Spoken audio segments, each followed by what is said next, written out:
Right, it's me eye again. And the good matey Corey, if he's spear diving, all the wrecks and reefs he'll be having about here.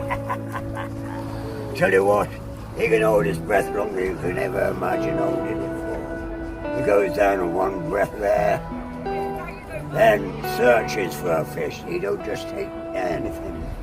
Picks the right fish, spears it, then he'll be hard again.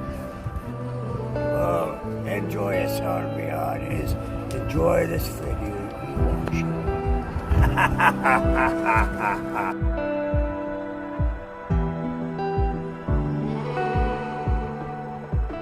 We're about to go on a mission. Right guys, what an epic day we got planned. Mr. Joe Pike rocked up with my mate Cammy. Good to catch up with these guys. And then my sister came along with her partner Chris. As we were setting up, I was really surprised and happy to see Mr. Frenchman Max. As we motored out in the boat, we saw a bait ball with fish getting smashed and there was mackerel, bass everywhere. So I called my sister over, she jumped in and this is her first shot. She shot a bass! Well done, man. Can you believe it? I just gave her the gun and was like, they're down there, just go shoot one. She's like, bang, headshot. Well done. I'm proud of you,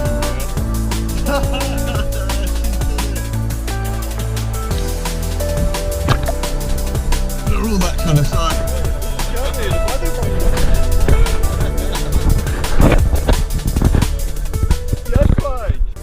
Right, so this fish is a Ballon wrasse. We don't tend to shoot them. They often sit in the same hole. They'll swim right up to you like a pet and swim straight back. They're quite territorial and sit in the same areas.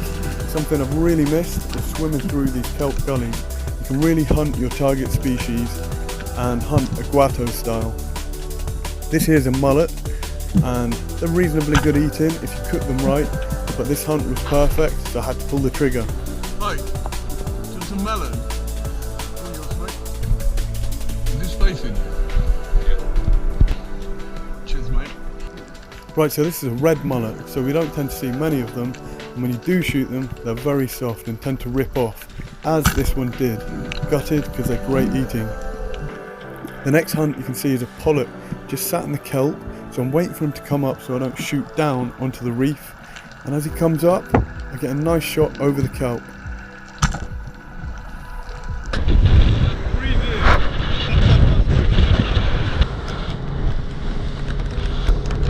Big old rain cloud. Yeah. So as the clouds darkened and the rain started to pour, I really wanted to dive this shipwreck called the Cilla, and because it was slack water on a 5-meter tide, I knew this was the only opportunity. The visibility was bad and 2 people died in this shipwreck last year, so I was quite optimistic about scouting this shipwreck.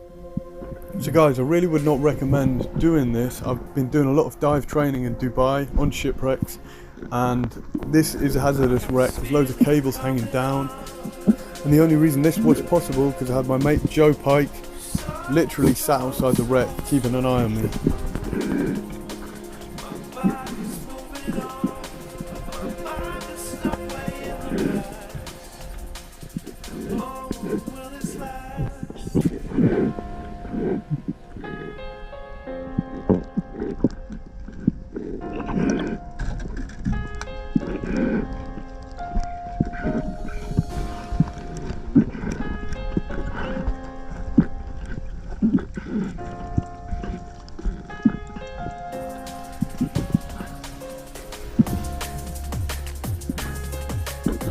Right, so this is another shipwreck close by. As the tide started to push, I knew the fish would sit inside this wreck because we've hit it before. And as I dropped down into it, I wanted to take my time, but I also really wanted to explore the wreck. And as you can hear in a minute, I can hear a gunshot. You should be able to hear Joe Pike's gun go off, so I swim into the wreck and I turn my torch on.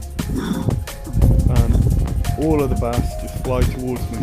It's an epic scene, so I hope you enjoy the footage.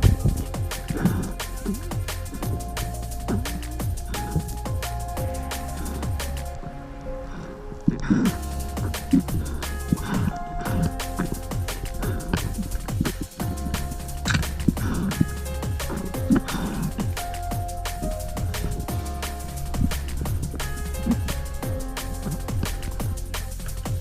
they all flew out.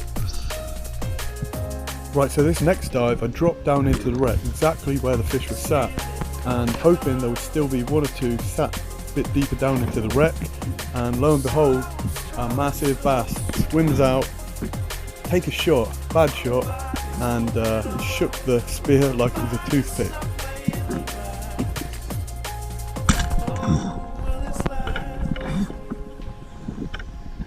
So I take another dive, I look down inside the wreck to see what else is in there, to explore it, and there's a cuckoo wrasse. So these are quite rare, beautiful colours. The video doesn't do it justice, but you can see orange, blues. How did you get on? Visibility's not all there, but the fish were there. I think Corey drove a school of maybe 50 bass towards me, for about 3 or 4 kilograms. Here we are. Look at the size of that, lovely fish. It's a nice fish. I reckon this is sort of 5 pound fish. Perfect eating size that. Yes, mate. Maybe 6. Well done, Pike. I can't really tell. So we hit a deeper pinnacle, which we knew would hold a lot of bass. As you can see here, they were everywhere.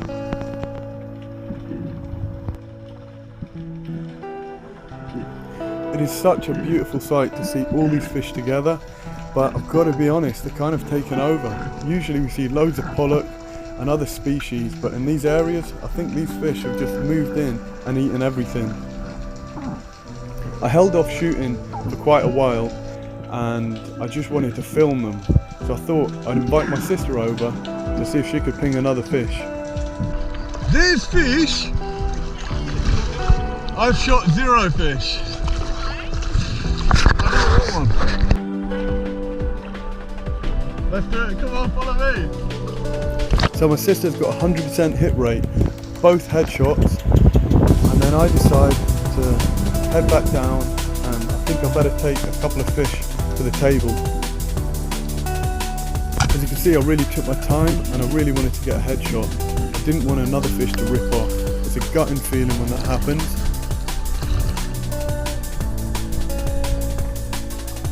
So it's such an amazing sight to see the blue head of a bass just swim through the kelp. Something I've really missed. So I want to say a massive thank you to my sister and Joe Pike for setting this dive up. And also thanks for watching.